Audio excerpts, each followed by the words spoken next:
Good evening. You're tuned in to EmoNews every moment online. In tonight's headlines, DHTA raises concerns over environmental threats from debauch mining and northern marina discharge. Ministry of Agriculture gears up for bountiful white potato season with the provision of free seeds to farmers. St. Lucia welcomes positive assessment from International Monetary Fund. And heavy rain in Gaza causes flooding. These stories and more coming up next. Stay with us. We're at the different phases in life. We move at a different pace. All we need is to be supported. Cause when the baby's coming, business needs revamping. The new job's starting, and you need an outfit. Let momentum hook you up. Momentum will hook you up. The wedding's planning, rent due dates coming. Momentum is your support financing. Let momentum hook you up. Momentum will hook you up.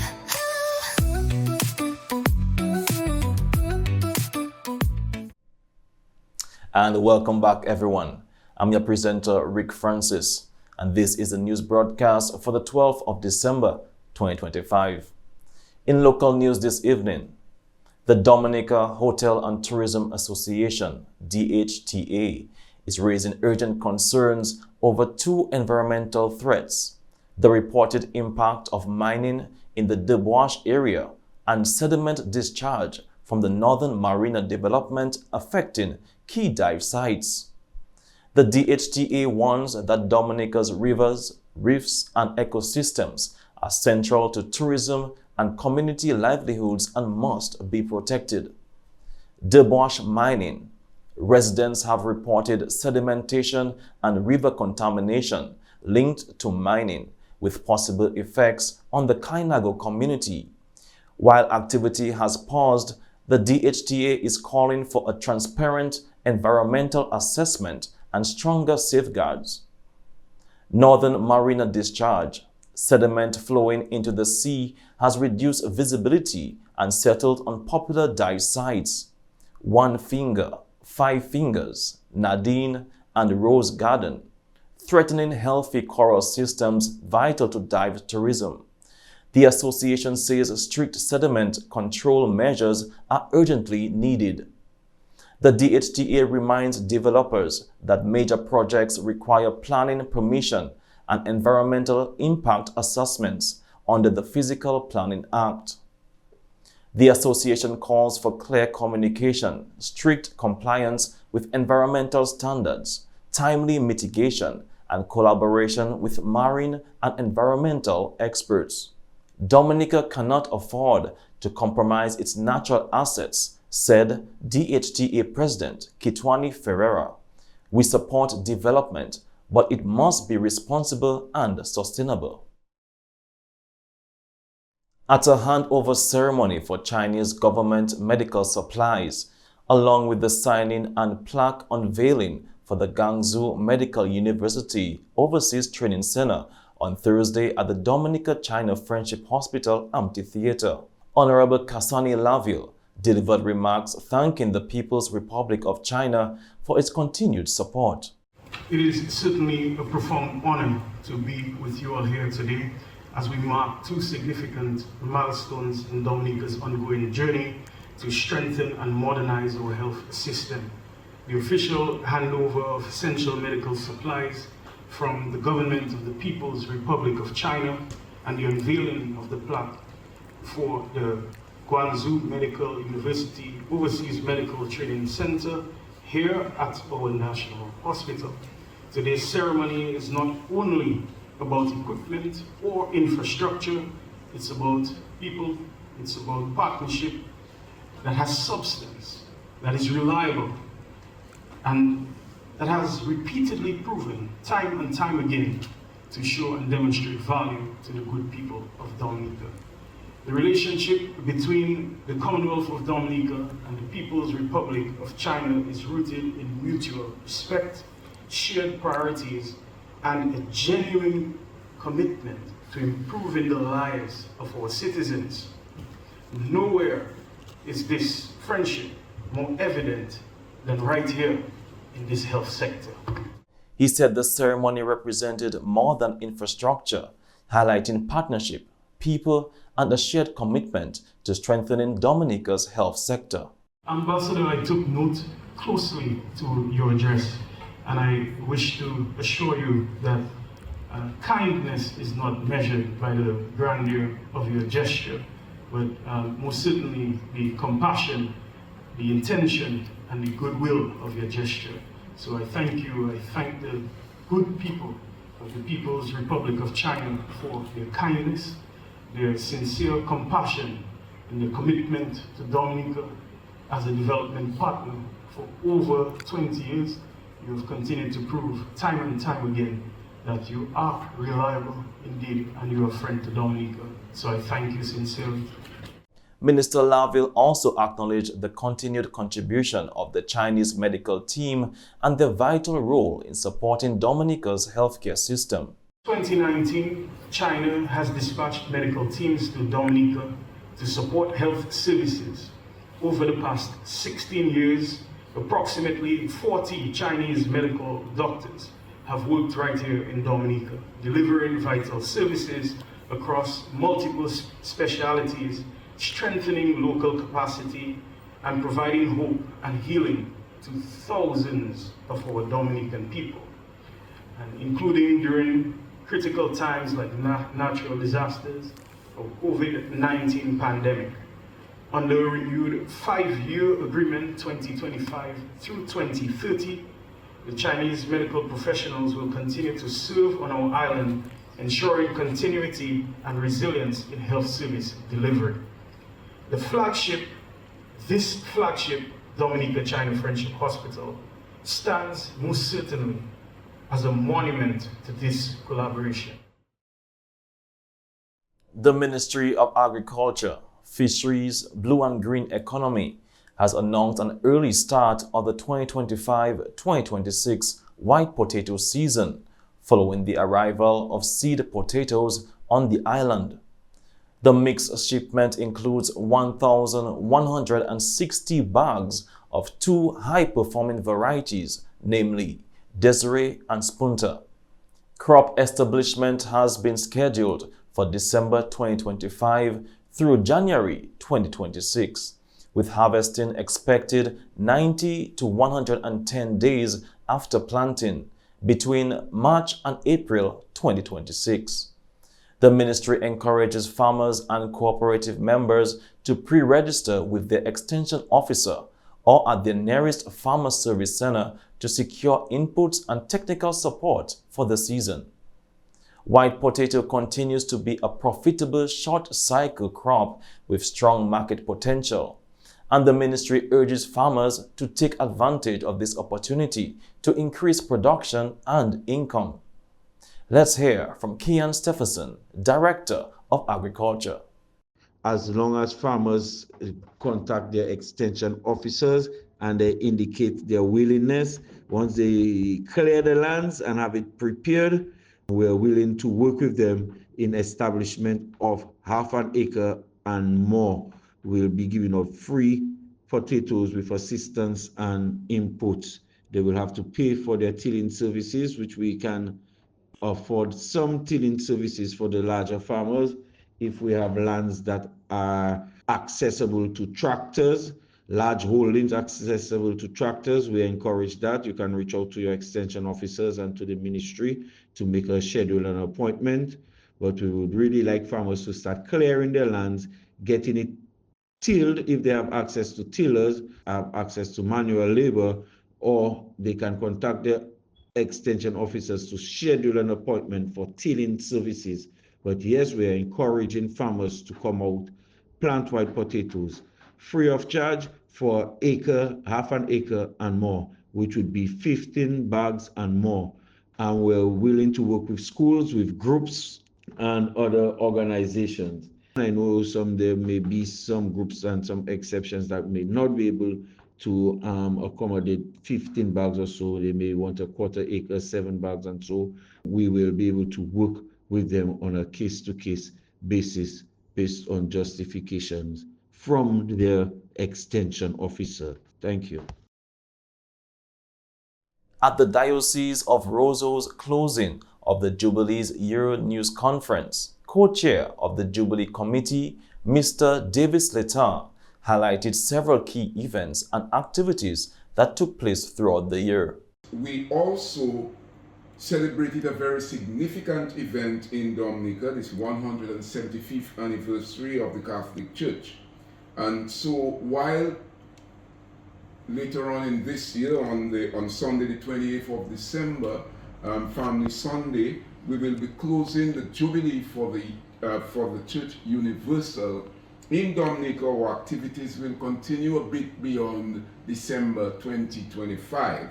And therefore, we will conclude next year with a Jubilee Week from April 26th to May 3rd, where we will culminate the celebration of our 175th anniversary.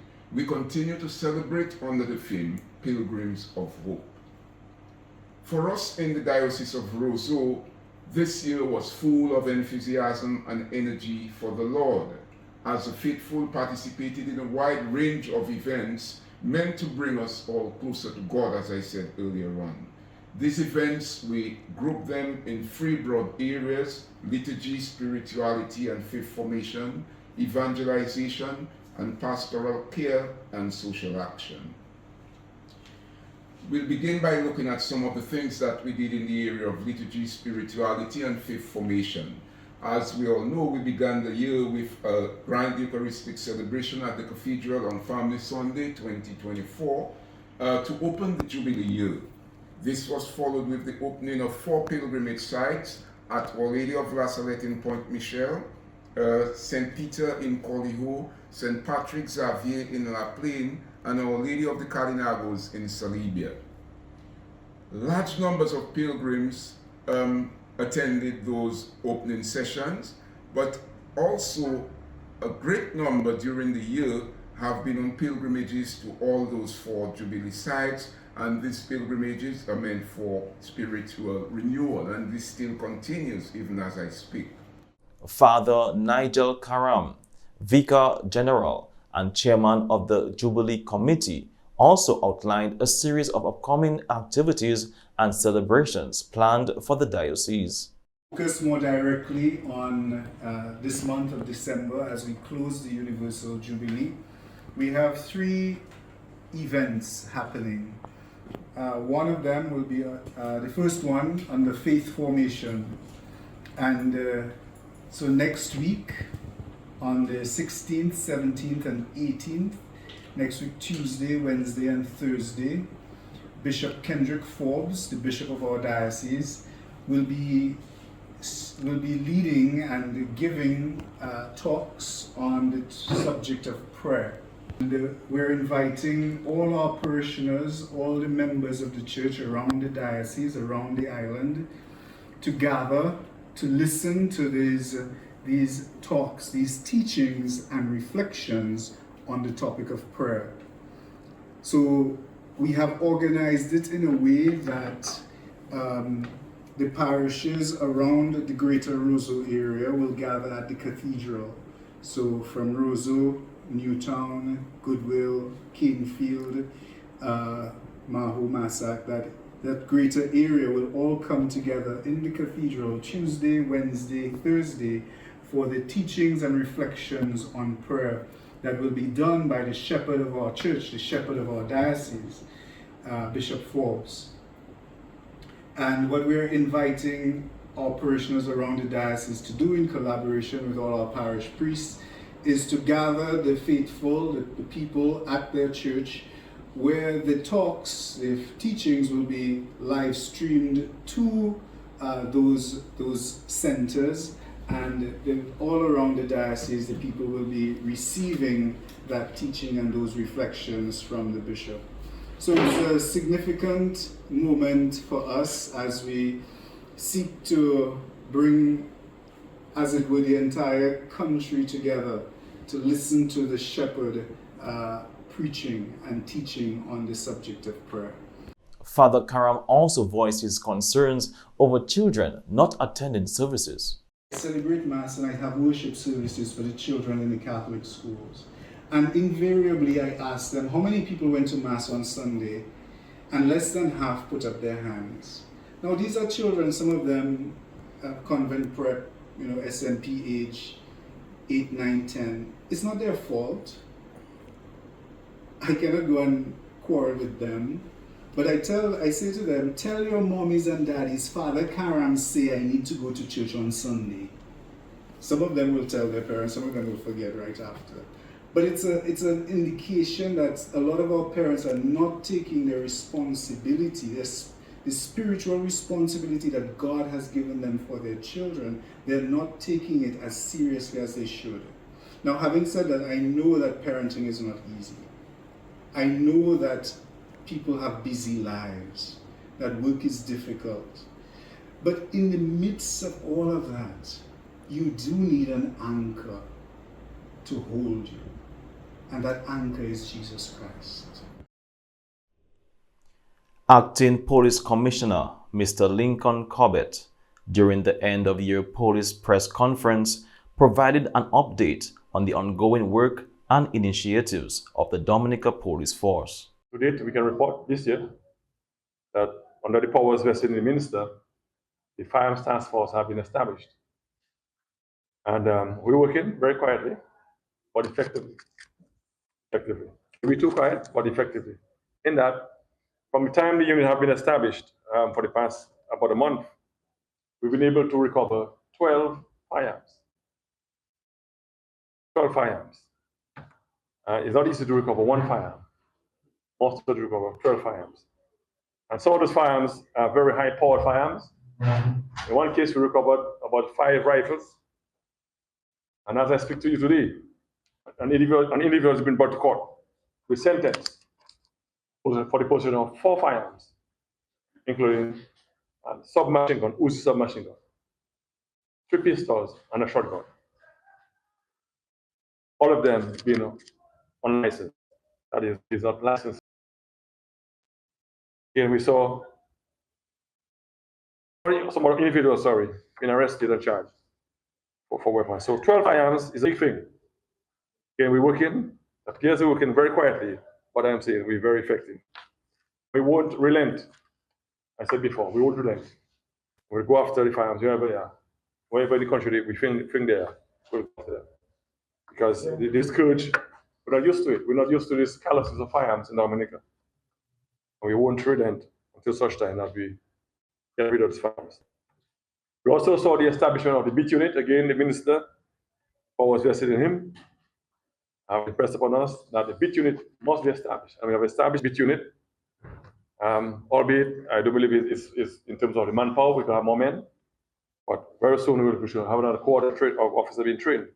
But the beat unit is established, and it's not going nowhere, meaning that it's there to stay. It's there to stay. And we would have seen some of the benefits of the unit so far. Again, in terms of reports in Roseau, significant reduction in reports to the police. Burglaries, way down. Issues of vagrancy, way down. Theft, way down in the city of Roseau.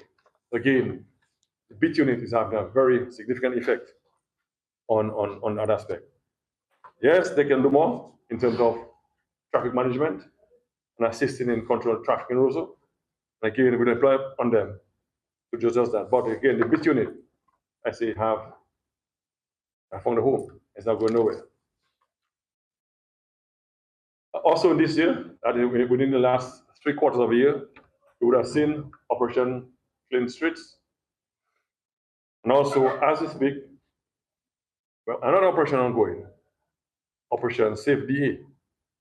Those 2 operations have seen quite a number of firearms being removed from the streets of Dominica and into the hands of criminals.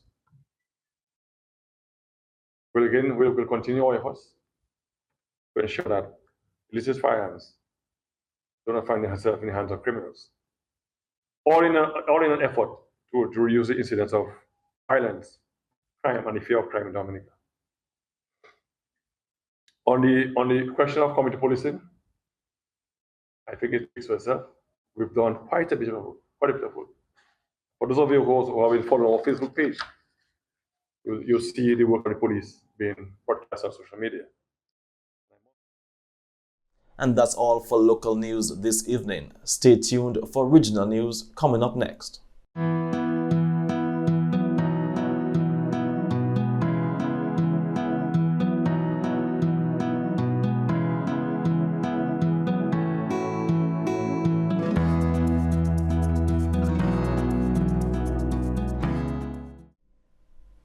And now for regional news this evening.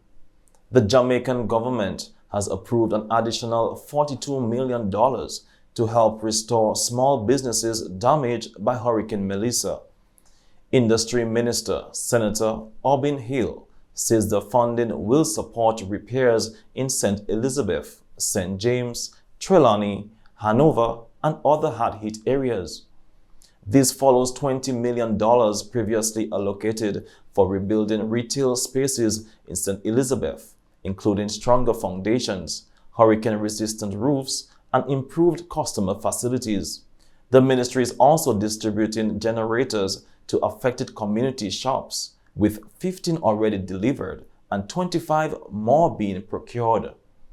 More than 1,200 businesses have been assessed so far, including in the Akopong Maroon community, where many structures suffered severe damage. Bermuda's government is partnering with Paradise Mobile on a major digital transformation that will bring licenses, permits, payments, and public records onto one secure online platform, offering faster, more transparent services. Paradise Mobile, Google Cloud, and Abacus are providing the cloud, AI, and security systems as services roll out through 2026. Officials call the initiative a major step in Bermuda's digital future and a model for how small nations can use technology to strengthen public services.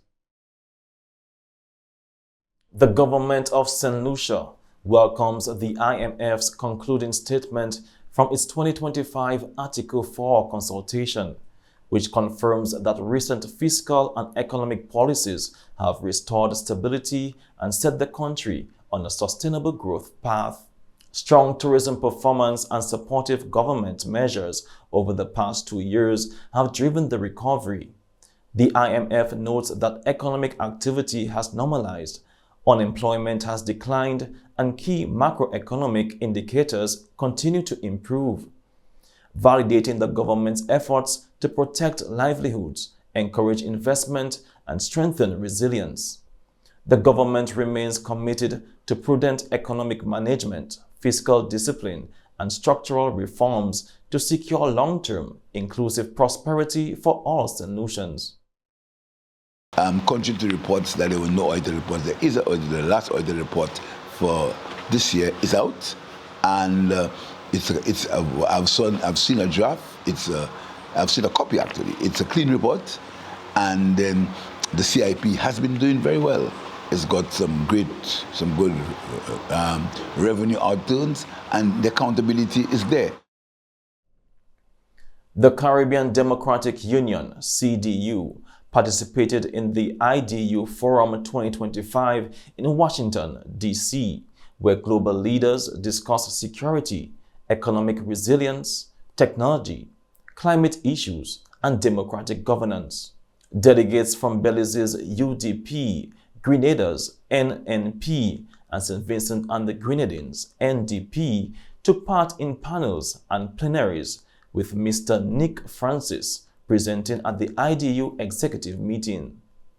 Key discussions on climate adaptation, digital transformation, energy security, and economic diversification closely aligned with Caribbean priorities. The CDU thanks the IDU for an engaging forum and commends its delegates for their strong representation. Grenada Tourism Authority unveils 2026 Global Marketing Strategy.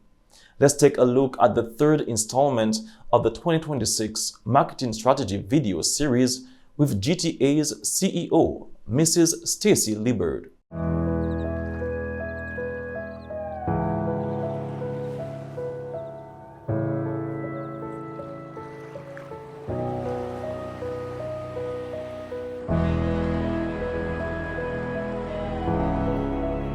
Morning!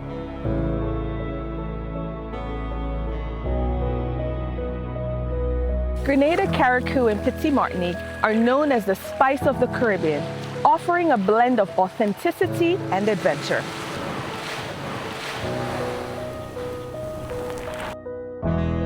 Our unique selling points include pristine beaches, lush rainforests, rich cultural heritage, and vibrant festivals. These elements create a tapestry of experiences that awaken the senses and invite travelers to explore the beauty of our islands.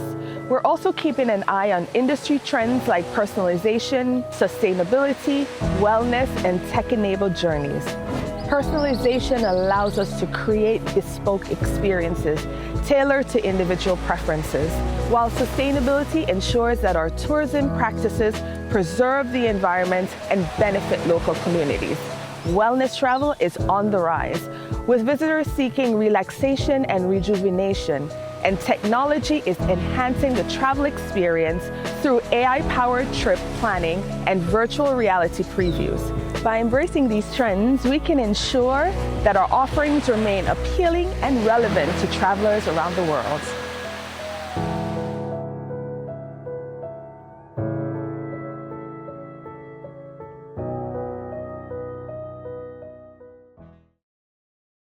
And that concludes regional news this evening. Stay tuned for international news coming up after this message.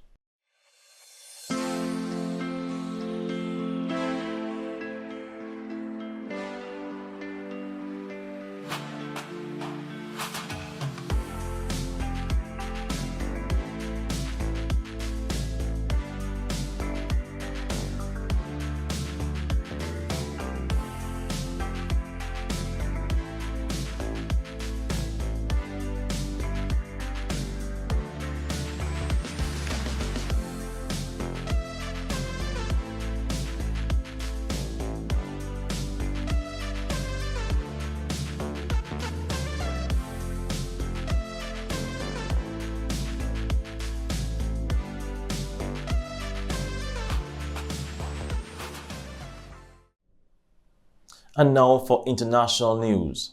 In Myanmar, at least 34 people are dead and dozens injured after military airstrikes hit a hospital in Marak-U, a town held by the Arakan Army in Rakhine State. Local officials say many of the victims were patients. The junta has not commented, and pro-military accounts deny civilians were targeted. The attack comes as the military escalates airstrikes ahead of a widely criticized election later this month.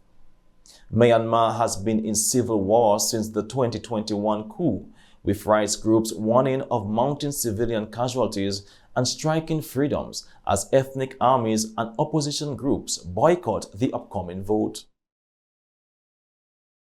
Portugal was hit by major disruptions yesterday as a nationwide general strike halted transport, closed schools, and delayed hospital services. The country's two main union federations walked out in protest against the government's sweeping labor reform plan, which they say threatens key worker protections. Prime Minister Luis Montenegro argues the changes are needed to modernize the labor market, but opposition has been strong, even within his own party. The dispute comes ahead of January's presidential election, with critics warning the reforms may breach constitutional safeguards. The strike extended into the private sector as well, with workers at Portugal's largest factory, Auto Europa, voting unanimously to join the action. Venezuelan opposition leader and Nobel laureate Maria Corina Machado made her first public appearance in nearly a year, greeting supporters in the streets after defying a travel ban and leaving Venezuela. Mercado was last seen in January at a protest against President Nicolas Maduro's inauguration, where her party reported that she has been violently intercepted. And finally, in international news, heavy rain in Gaza flooded tents and shelters, threatening thousands of families displaced by 2 years of war.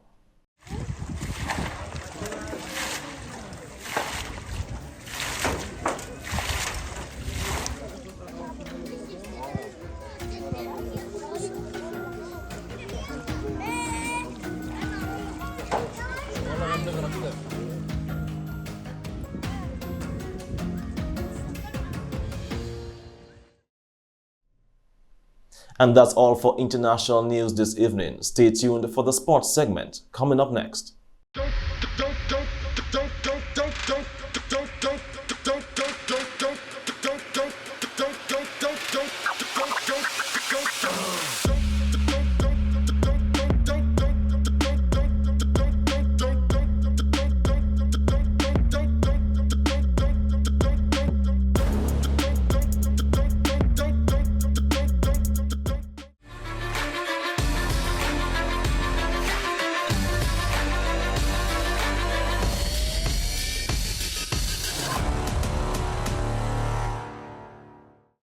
And now for the sports segment. The Windward Islands 23 and Under series wrapped up in Dominica, where St. Lucia swept both 50 over and 3-day formats in a dominant performance. Despite rain delays, fans saw competitive cricket, with Dominicans showing flashes of promise but unable to secure a win. St. Lucia now moves forward with strong momentum, while Dominica looks to regroup for future series. And here's what's coming up in youth football this weekend, as the Dominica Football Association continues its 2025 Boys Leagues. We start with the DFA Boys Under 15 League, where 2 exciting matchups are scheduled for Saturday, the 13th, at the DFA Technical Center. At 2:00 p.m., Point Michel FC goes head-to-head with Southeast FC. Then, at 4:00 p.m., it's We United FC taking on Portsmouth FC, also at the Technical Center. Both fixtures promises high energy and strong performances from these rising young talents. Switching to Under 18 action, the DFA Under 18 Boys League continues this Sunday, December 14. At 4:00 p.m., Point Michel FC will face Harlem United SC at the DFA Technical Center. Fans can expect a competitive showdown as both teams look to secure crucial points heading deeper into the season. That's your youth football update for the week of December 10 to 14. Stay tuned for more coverage as these promising athletes continue to shine on the field. And that's a wrap for the sports segment. Stay tuned for the weather report from the Dominica Meteorological Service.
And this brings us to the end of tonight's news broadcast for the 12th of December 2025. I'm your presenter, Rick Francis. On behalf of the entire newscast, we say thank you for viewing This is EmoNightly News, every moment online. Have a good weekend.